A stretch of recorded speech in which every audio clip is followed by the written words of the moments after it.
Definitely a warlike situation. You come point guns in the direction of my wife and my kids, damn it, I'll meet you at the door anytime. Es ridículo que un destacamento militar intente entrar en una propiedad privada. Han pasado 12 años y me sigue partiendo el corazón. Esa gente se había preparado a conciencia, estaban dispuestos a morir y lo hicieron. La noticia ocupó 2 titulares en la prensa internacional, pero aún hay muchos datos por desvelar. A continuación, en el informe final, la tragedia de Waco.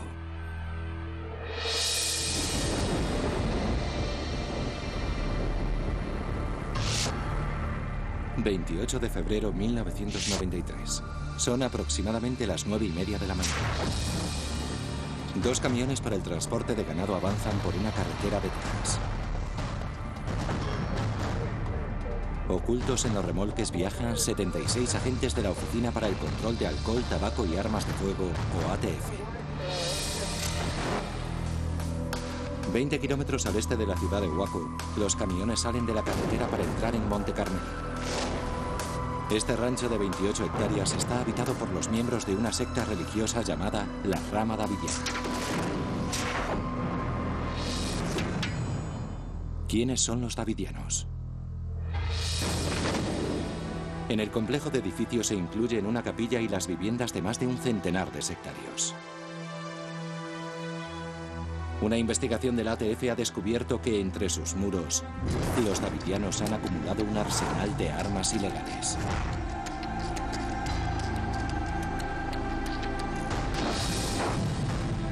Los agentes se disponen a ejecutar una orden de registro en el recinto, así como la detención de David Koresh, el líder de los davidianos, por posesión ilegal de armas.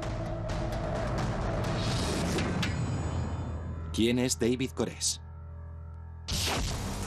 9:47 de la mañana. Los camiones del ATF se detienen. Un agente desciende y corre hacia la puerta principal gritando: «Policía, tenemos una orden judicial». David Koresh abre la puerta. Después se oye un tiroteo. Es el comienzo de una verdadera batalla. Un equipo de televisión alertado de antemano graba el enfrentamiento.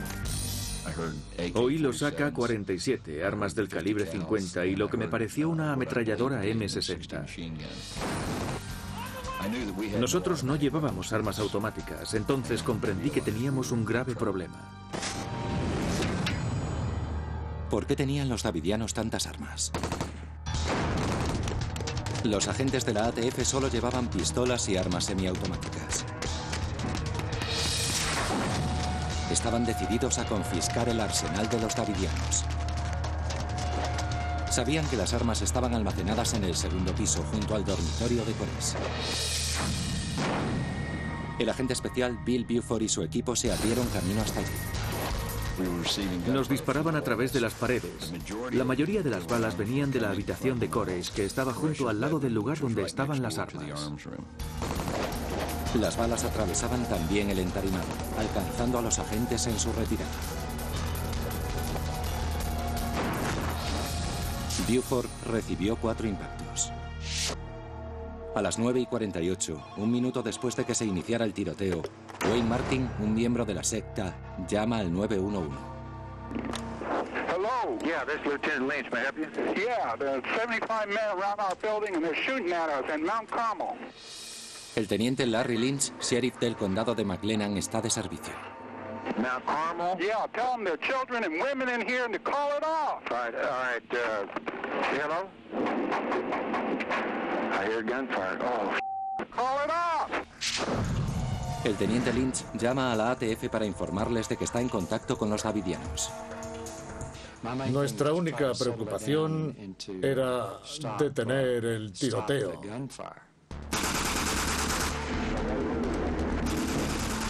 You could hear lots of people being shot. We did see a number of federal agents being shot on the outside.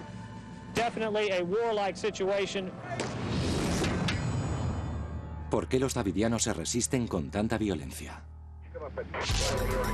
11:30 de la mañana. La ATF alerta al FBI y solicita refuerzos en Monte Carmelo.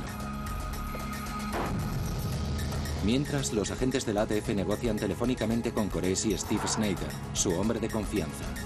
Las partes acuerdan un alto el fuego.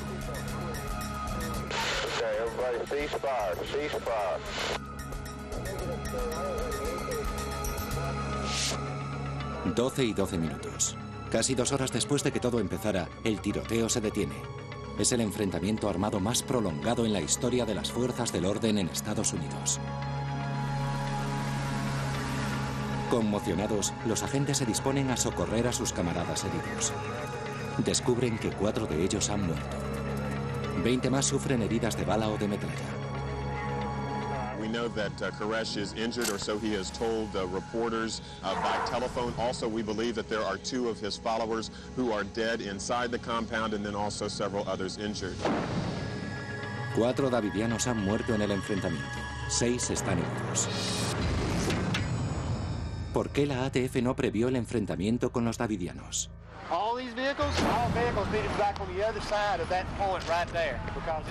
La muerte de un agente de la ATF es un delito federal, por lo que el FBI toma el mando de la operación, que se convierte en un asedio e impide el acceso de la prensa al escenario. They moved us all back because they said we are within striking distance. You can't see the compound from here. It's a good 2 miles away. El FBI adopta las medidas habituales en situaciones de crisis. Constituye un equipo negociador y otro de rescate de rehenes. El objetivo del equipo negociador es poner fin a la crisis de forma pacífica, mediante concesiones recíprocas. La estrategia del equipo de rescate de rehenes es muy distinta: usar la fuerza eficaz y contundentemente si fuera necesario. Ambos equipos cooperan para resolver la crisis. El equipo de rescate se ocuparía de reaccionar ante cualquier acción que pudiera resultar peligrosa. El trabajo de los negociadores es mantener abierta la comunicación. 24 horas después del tiroteo, el equipo de negociadores consigue la liberación de 14 niños. También obtienen una promesa de rendición por parte de David Koresh.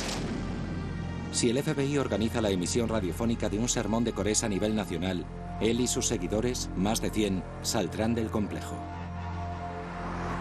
El FBI permite la emisión. 2 de marzo, tercer día de asedio. La emisora Christian Broadcast Channel ofrece el discurso de Koresh.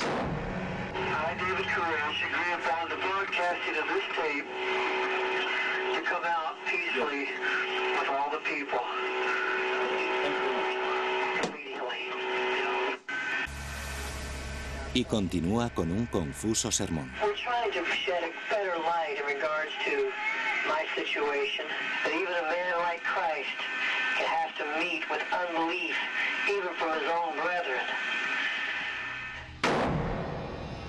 Cuando finaliza la emisión, los agentes esperan.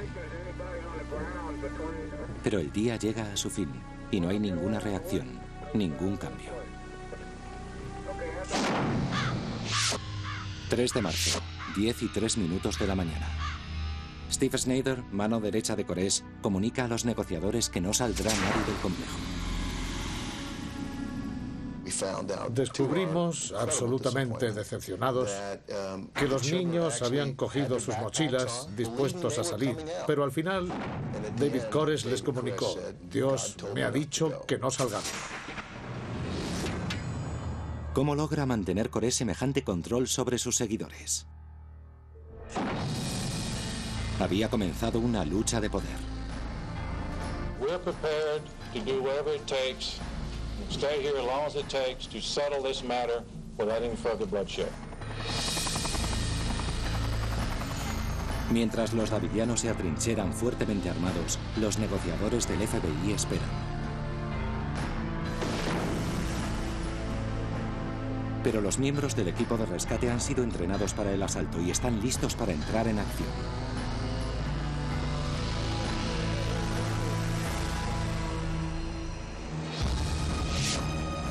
...5 de marzo de 1993, cerca de Waco, Texas. Han transcurrido 6 días y no hay acuerdo entre el FBI y la secta davidiana. El equipo negociador del FBI realiza algunos progresos. At 8:45 a.m. today, Heather, 9 years old, was released. This brings the total of persons released through negotiations to 21 children and 2 women. Aún quedan 95 davidianos en el interior del complejo, incluidos 21 niños. 7 de marzo, octavo día. El FBI solicita al Pentágono que le proporcione tanques Abrams, los mismos que se usaron en la Operación Tormenta del Desierto. Afirma que los tanques son necesarios para proteger a sus agentes del potencial armamentístico de los davidianos. El Pentágono aprueba la petición.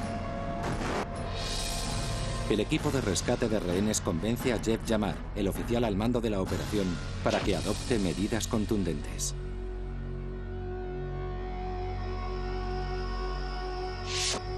...12 de marzo, 13º día de sitio.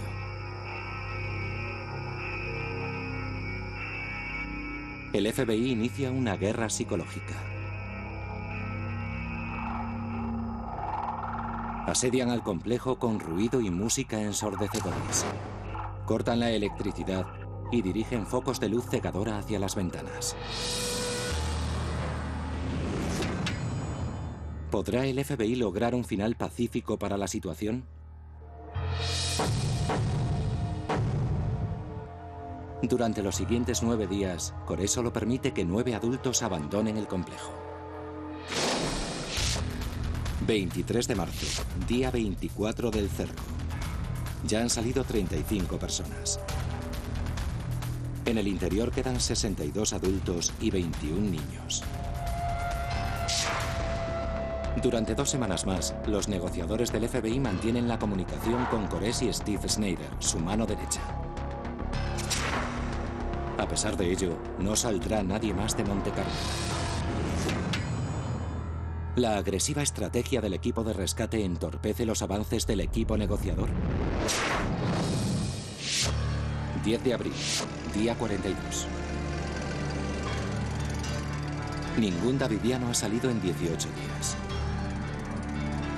El equipo de rescate intensifica el control sobre el recinto y lo cerca con una alambrada. ¿Cuál es el plan del FBI? 14 de abril, día 46. Koresh hace una nueva promesa de rendición. Dice que él y sus seguidores se rendirán cuando termine de escribir su interpretación de los 7 sellos. Según dice el libro del Apocalipsis, los 7 sellos ocultan un pergamino milagroso. Cuando el Mesías lo abra, revelará los acontecimientos que precederán al fin del mundo. Is this just another lame excuse put out by Mr. Koresh to stall the proceedings? Based on his past track record, you would have to assume that that's probably the case. 18 de abril, día 50. Desde hace casi un mes no ha salido nadie más.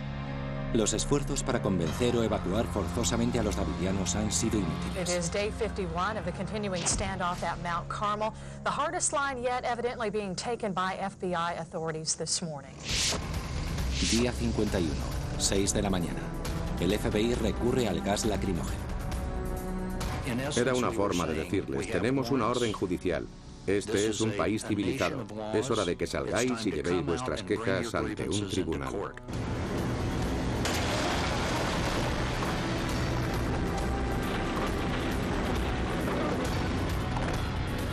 Los tanques especialmente equipados lanzan gas al complejo. Es un momento insólito en la historia de Estados Unidos. Por primera vez se utilizan blindados militares contra civiles. Durante toda la mañana los tanques lanzan gas lacrimógeno al rancho de los davidianos. Pero no sale ninguna de las 83 personas que hay en su interior. 12 y 6 minutos de la tarde. Una nube de humo se eleva sobre el complejo.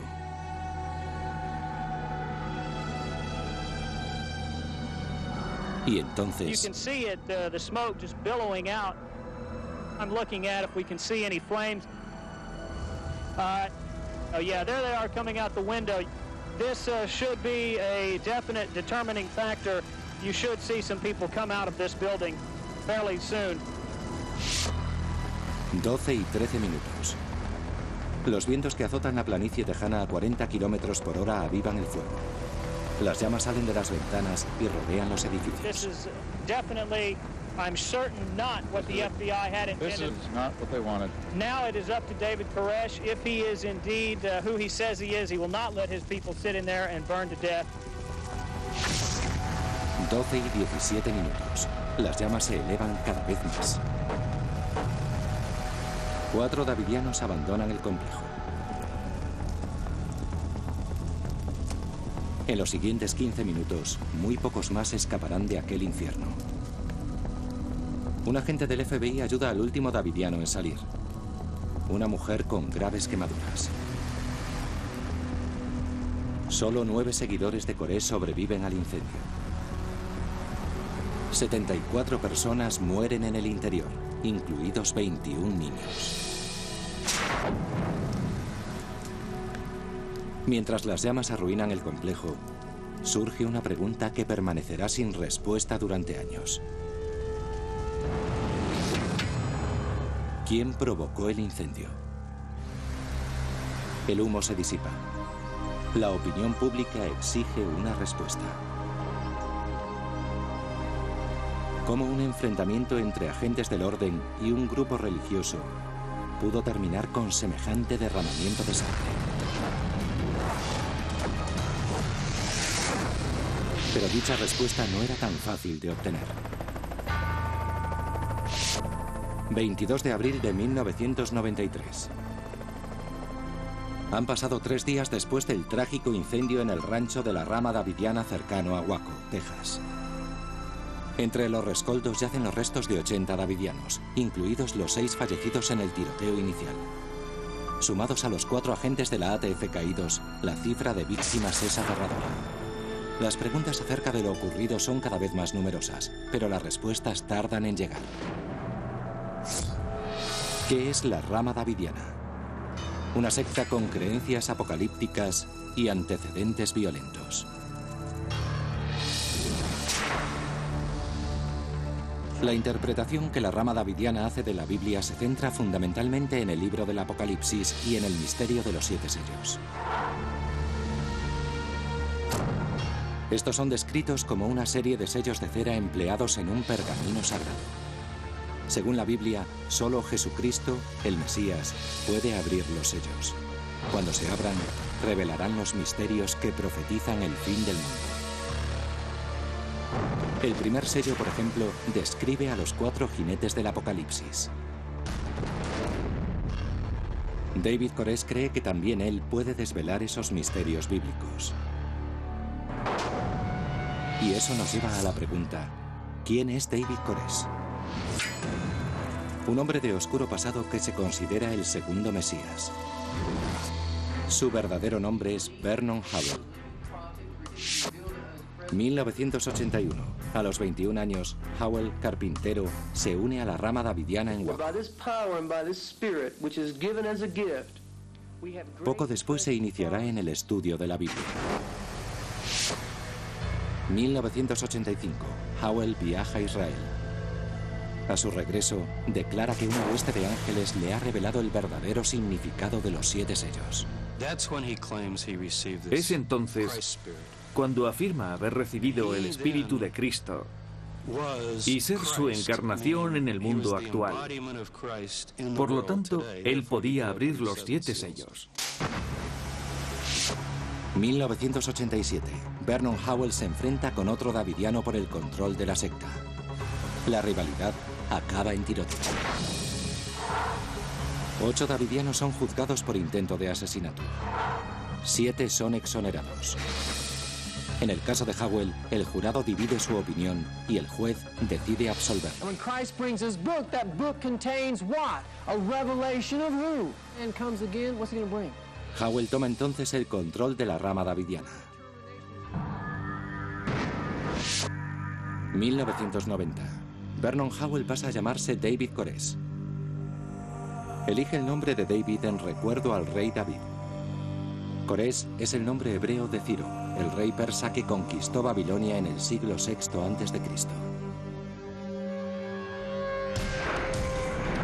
A instancias de Corés, los davidianos empiezan a comprar armas. En 1993 ya poseen cientos de armas automáticas y semiautomáticas. ¿Por qué compraban armas los davidianos? Según los supervivientes de la secta, para protegerse y obtener dinero. Algunos miembros del grupo descubrieron que podían ganar más dinero para el grupo visitando ferias de armas, comprándolas y vendiéndolas legalmente. Clive Doyle recuerda las enseñanzas de David Corés. David empezó a explicarnos las escrituras.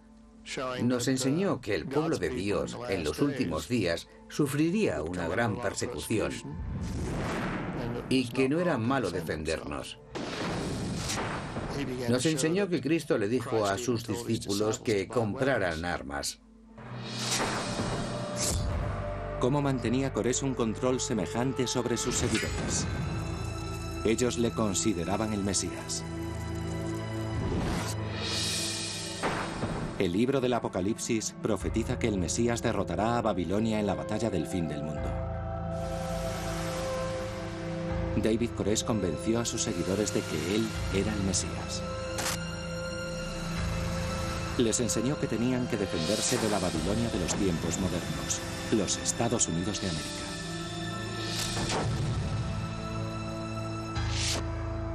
Enero de 1993. La ATF alquila una casa situada frente al rancho Monte Carmelo. Allí se instalan los agentes que se infiltrarán más tarde en el grupo de los davidianos. Uno de esos agentes era Robert Rodríguez, que en la actualidad está retirado. Es la primera vez que habla ante los medios y publica las órdenes que recibió de sus superiores. Querían información sobre la secta y un plano del interior del complejo. La ATF pudo confirmar así sus sospechas. Los davidianos estaban transformando armas semiautomáticas en automáticas. ¿Por qué no previó la confrontación con los davidianos? La ATF creía que el elemento sorpresa neutralizaría cualquier conato de resistencia.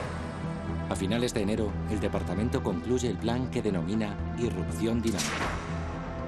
Se trata de que 76 agentes entren por la fuerza en el complejo.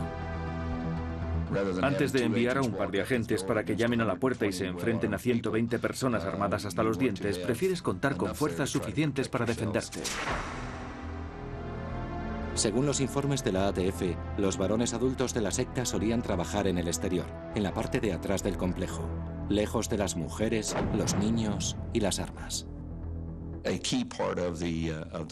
Una de las claves del plan era tratar de separar a los hombres de las armas, entrar rápidamente y detenerlos.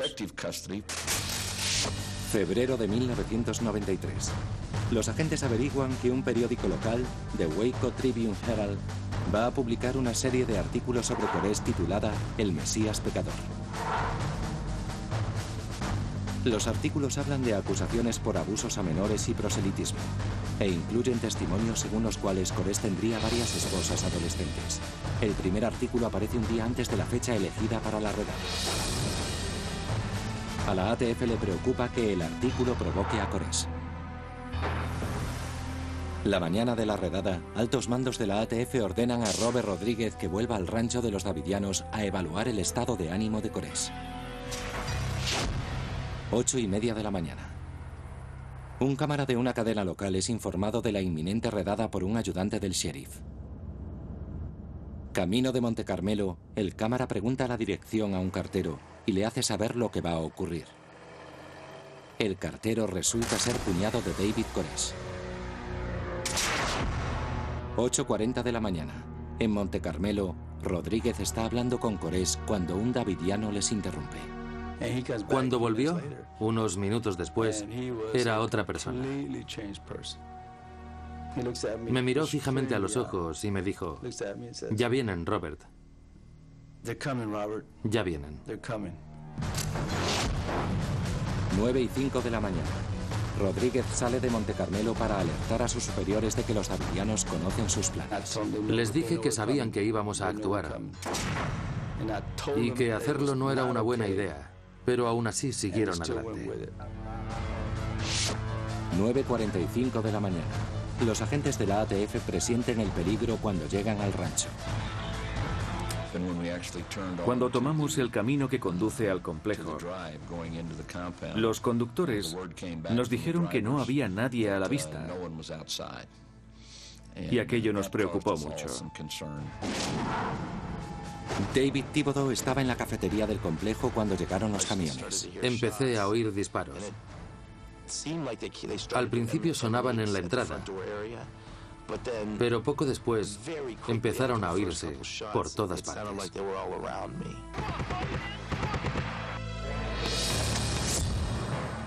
¿Por qué se resistieron los davidianos con tanta violencia? Sin duda, se sintieron atacados. Más adelante, durante el asedio, Koresh lo explicaría en un mensaje grabado en vídeo.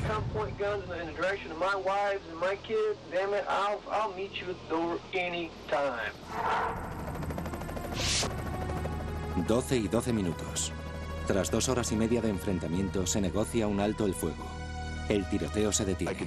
Vi cómo salían los agentes de la ATF, retirando a sus hombres caídos, a los agentes heridos. Fue una escena impresionante porque cuando pasaron a nuestro lado, su expresión era de absoluta perplejidad. La misión de la ATF había fracasado. 4 agentes federales habían muerto. Es entonces cuando el FBI entra en escena.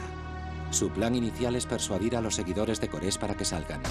El plan de emergencia, recurrir a la fuerza, requiere la autorización de la máxima autoridad del país en materia de orden público.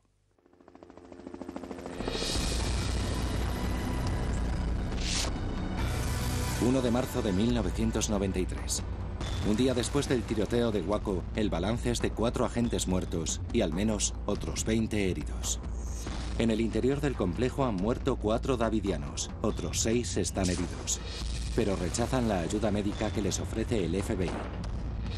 Los davidianos que sobrevivieron revelarían más adelante que David Koresh autorizó el homicidio compasivo de 2 hombres heridos de gravedad. El FBI envía a Jeff Yamar, su jefe de operaciones en San Antonio, para que dirija el asalto a Monte Carmelo.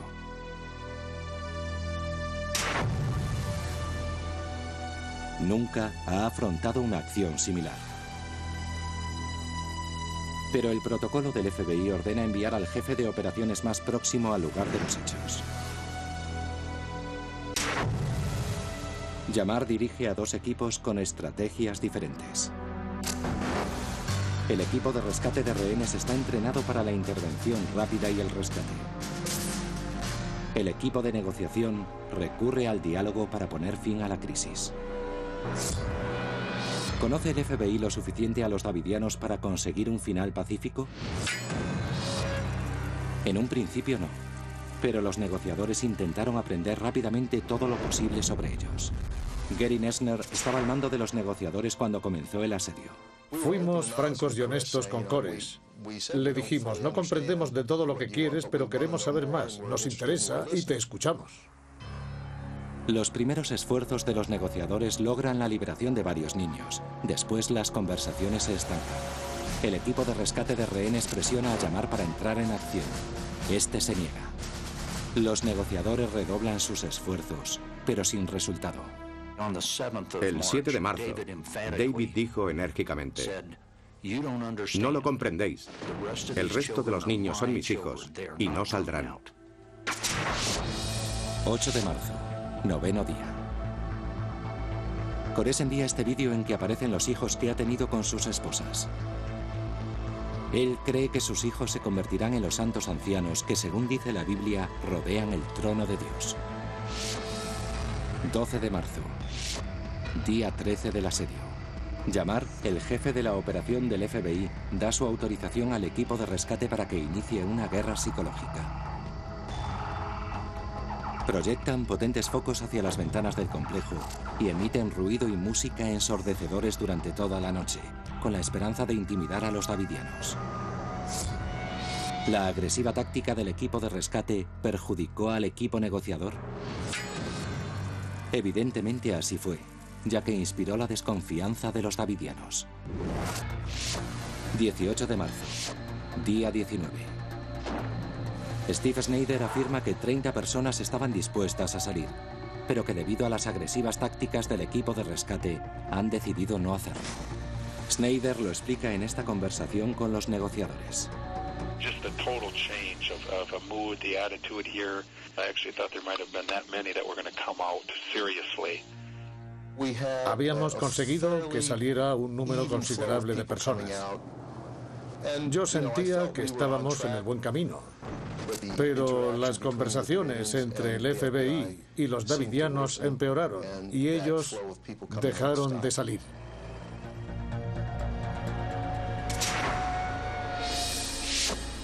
...23 de marzo... ...24 días de asedio. Los negociadores consiguen la liberación de la 35ª y última persona.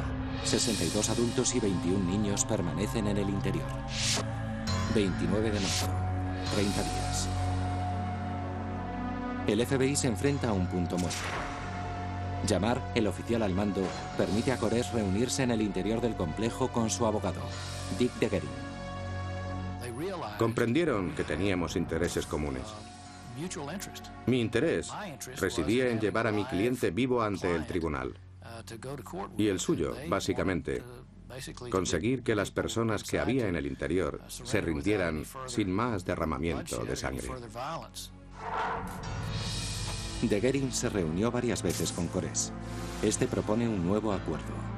Se rendirá si el FBI le permite antes escribir su interpretación de los 7 sellos. 14 de abril, día 46. Degerin hace llegar a Jamar una carta firmada por Koresh en la que promete poner fin a la situación una vez que el manuscrito sea entregado a este hombre, el historiador bíblico James Tabor. En ese momento está muy animado y decidido a escribir el mensaje de los 7 sellos. Está convencido de que ha llegado la hora de revelárselo al mundo y de que ha nacido para eso. Jamar, el oficial al mando, le confirma a Degerin que Koresh dispone de todo el tiempo que necesite para escribir su manuscrito. Pero en ese mismo momento, altos mandos del FBI se reúnen con la fiscal general, Janet Reno. ¿Cuál es el plan del FBI? Una línea de actuación más contundente que obligue a salir a los davidianos. El director del FBI, William Sessions, solicita la autorización de Reno para usar gas lacrimógeno contra los davidianos. Él y otros altos mandos comunican a Reno que las negociaciones han fracasado y que tras casi 2 meses en estado de alerta, el equipo de rescate está desesperado. Afirman además que los hombres de Monte Carmelo maltratan físicamente a los menores, pero no presentan ninguna evidencia.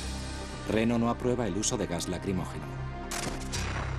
Los negociadores del FBI desconocen la existencia de esas reuniones con Reno. 16 de abril, 48 días de asedio. Koresh comunica a los negociadores que ha terminado el capítulo sobre el primer sello. En Washington, Sessions, el director del FBI, mantiene otra reunión con la fiscal general, Reno, para reincidir sobre el plan del gas lacrimógeno. Reno solicita que presente un escrito formal explicando el estado de las negociaciones y su propuesta. 17 de abril, día 49. Reno recibe el documento y aprueba el uso de gas lacrimógeno. Los negociadores del FBI ignoran aún la existencia de dicho plan. 18 de abril, día 50. El FBI despeja las cercanías del complejo para preparar el asalto. Acaban de descubrir que Koresh no ha entregado todavía ni una sola página de su manuscrito. Cuando el jefe de operaciones lo descubre, todo se precipita y su decisión es actuar. Jamar da luz verde al plan del gas lacrimógeno. 19 de abril, 51 días de asedio, 6 de la mañana. El negociador Byron Sage llama a Steve Snyder.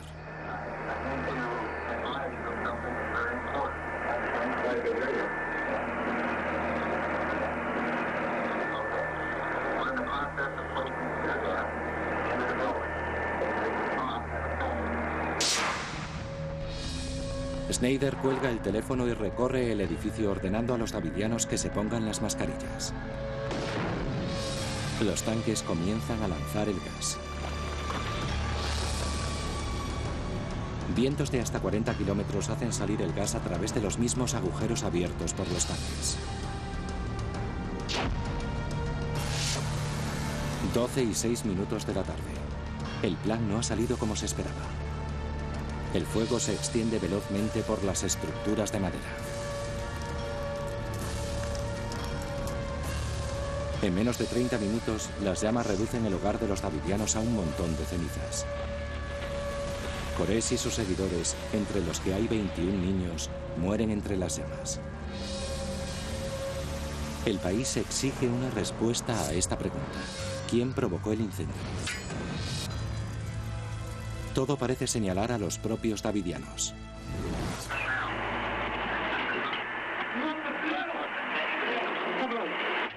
Los micrófonos introducidos por el FBI en las provisiones enviadas a Monte Carmelo recogen pruebas de que fueron ellos quienes provocaron el incendio.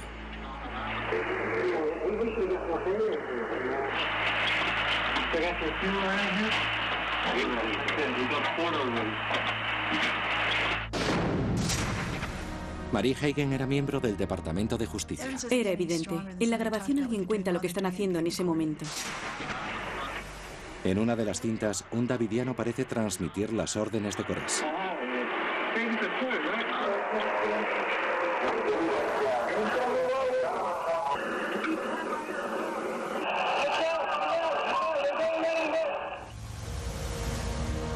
Casi todos los davidianos deciden permanecer en el interior del edificio y mantener a los niños junto a ellos. Probablemente los davidianos fueran lo bastante fanáticos o lo bastante crédulos para pensar que, aunque hubiera un incendio, incluso provocado por ellos, podrían escapar. Vivían en un mundo idílico en el que esas cosas pueden pasar, y pasaron.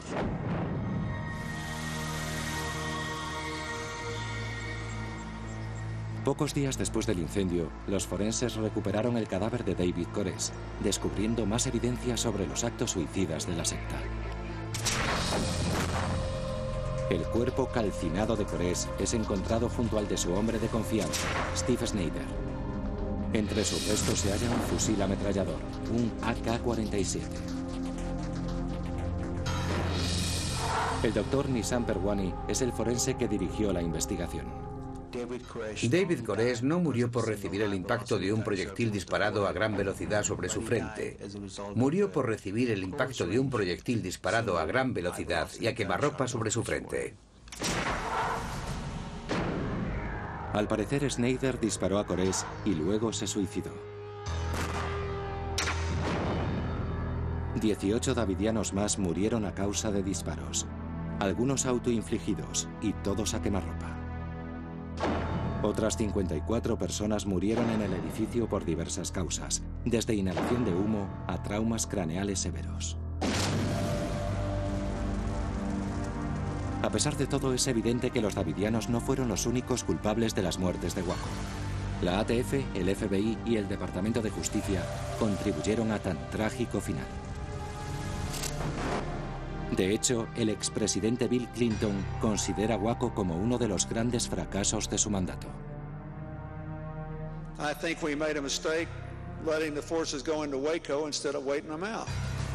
Las conclusiones sobre la tragedia de Waco son muy diversas. 19 de abril de 1993.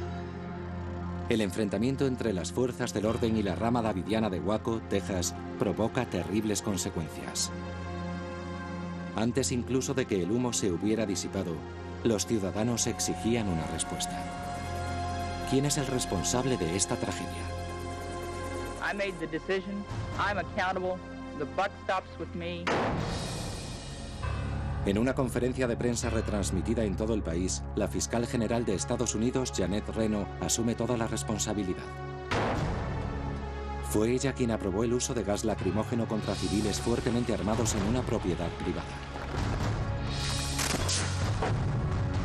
Hay quien exige la dimisión de Reno. pero ella continuará en el puesto con el apoyo expreso del presidente Bill Clinton.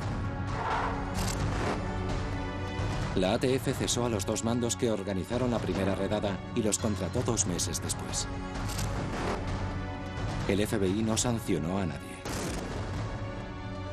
Jeff Yamar, el jefe al mando de la operación, se retiró discretamente cuando se apaciguaron los ánimos.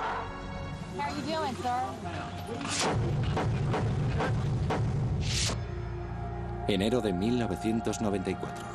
11 supervivientes davidianos son juzgados por la muerte de 4 agentes de la ATF.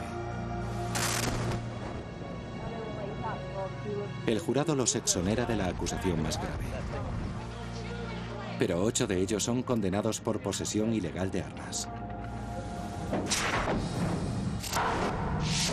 Junio, año 2000. En este tribunal de Waco, el juez declara improcedente una demanda por homicidio contra el gobierno federal interpuesta por los davidianos. El juez concluyó que los davidianos fueron los únicos culpables de lo sucedido en Monte Carmelo y que el gobierno no tenía ninguna responsabilidad en los hechos.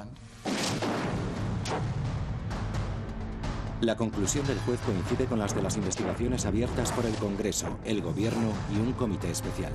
Todas coincidían.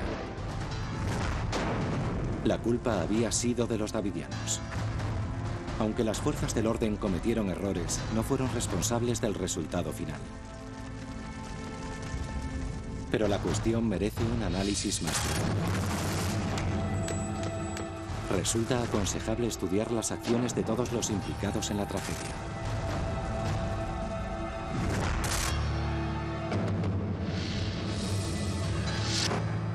Bajo la dirección de David Koresh, los davidianos habían acumulado un arsenal de armas ilegales. La ejecución de las órdenes judiciales en referencia al complejo davidiano exigían el uso de la fuerza y del elemento sorpresa. Los altos mandos de la ATF se equivocaron al emprender la redada. Siguieron adelante a pesar de que uno de sus agentes, Robert Rodríguez, les informó de que Koresh había sido alertado. Actuaron desafiando las órdenes directas de sus superiores en Washington. La Comisión de Investigación del Senado concluyó que, una vez perdido el elemento sorpresa, la operación no debió ejecutarse. El fracaso de la redada aún sigue atormentando al agente Bill Buford, hoy retirado. Ahora lamento no haber protestado diciendo, no, si saben que vamos a ir tenemos que posponerlo, no podemos hacerlo ahora.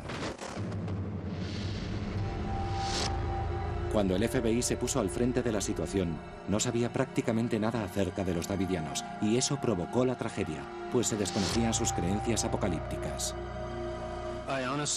Honestamente, creo que el FBI quería acabar con la crisis de forma pacífica, pero su error fue no comprender la situación desde la perspectiva bíblica compartida por los davidianos.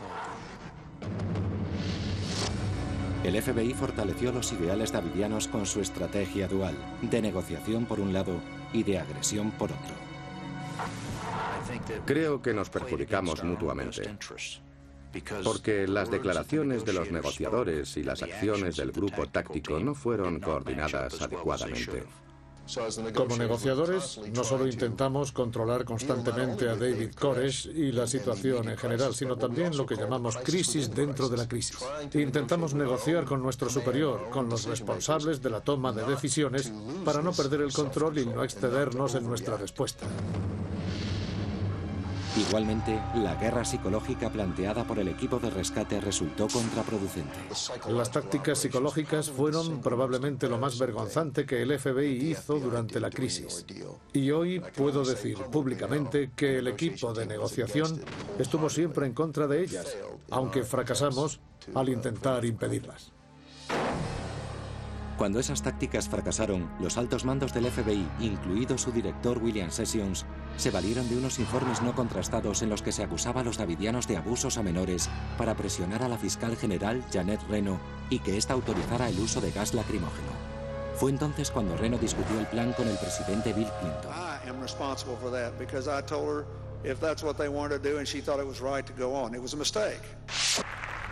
10 de noviembre de 2005. Durante una conferencia en Nueva York, El expresidente Bill Clinton reconoce que Waco fue uno de los peores errores de su mandato. I think we made a mistake letting the forces go into Waco instead of waiting them out. Cualesquiera que fueran los errores del gobierno, los davidianos rechazaron numerosas oportunidades para encontrar una salida pacífica. Pudieron rendirse y sobrevivir. Sus creencias apocalípticas determinaron su terrible final. Creo que lo más probable es que 1, 2 o 3 davidianos provocaran el incendio. Los davidianos que sobrevivieron declararon haber visto a otros miembros de la secta rociar con gasolina varios edificios. Las grabaciones secretas recogieron conversaciones en que se hablaba de gasolina y fuego. Los peritos hallaron restos de sustancias inflamables en los escombros y en la ropa de algunos davidianos. Los más críticos afirman que el FBI provocó el incendio lanzando bombas de gas lacrimógeno dentro del recinto. Esas bombas difunden el gas mediante combustión. Al principio, el FBI negó haberlas usado en Waco. 1999. Una filmación mostró pruebas de lo contrario. Tras una investigación, el FBI reconoce que sus agentes lanzaron las bombas en una zanja situada detrás del edificio de Monte Carmelo, aunque horas antes de que comenzara el incendio. Las lanzaron sobre las 8 de la mañana. El incendio empezó 4 horas después, por lo tanto fueron lanzadas 4 horas antes del incendio. Al parecer, las bombas de gas no pudieron provocar el incendio en la residencia de los davidianos. La tragedia de Waco obligó al FBI a cambiar sus procedimientos. Intentó ampliar sus conocimientos sobre grupos religiosos minoritarios con la ayuda de expertos. Hemos formado un grupo especializado en cuestiones religiosas que se reúne con los altos mandos para estudiar los conflictos relacionados con grupos religiosos. El FBI creó igualmente un grupo especializado en situaciones críticas. Los equipos de rescate y de negociación trabajarán coordinados en el futuro. La fuerza será el último recurso.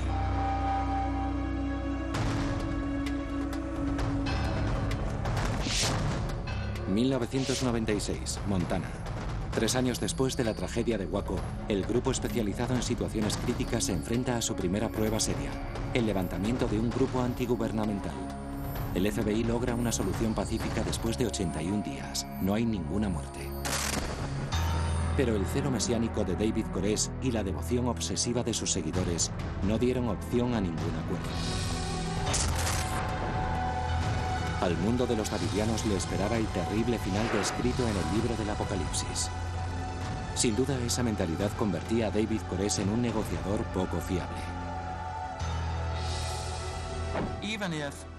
Aún en el caso de que David Koresh fuera un psicópata, un falso mesías, no creo que el gobierno carezca de toda responsabilidad en relación a la muerte de los niños, de los inocentes de Monte Carmelo. La paz no debió ser alterada, simplemente porque el FBI se sintiera agotado o frustrado. Podrían haber aguantado un par de meses más. Probablemente, de haber sido así, quizá no estaríamos hablando de tantos muertos. En realidad, habría mucha más gente viva. 19 de abril de 1995. 2 años después, en el aniversario del incendio de Monte Carmelo, Timothy McVeigh volaba el edificio Murrah en la ciudad Oklahoma, matando a 168 personas, incluidos 19 niños. McVeigh se jactó de que esa era la respuesta a la acción del gobierno en Waco. Para los agentes federales que estuvieron en Monte Carmelo, la conmoción que les provocó aquella tragedia sigue siendo una pesada carga.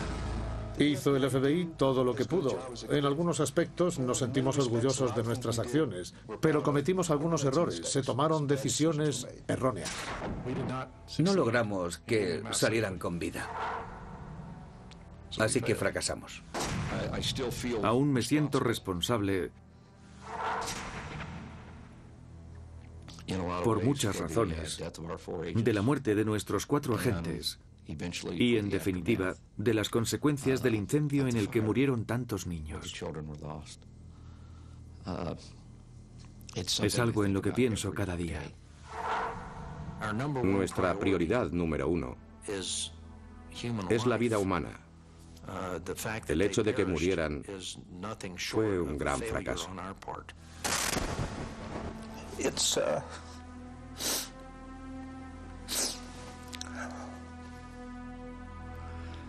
Han pasado 12 años.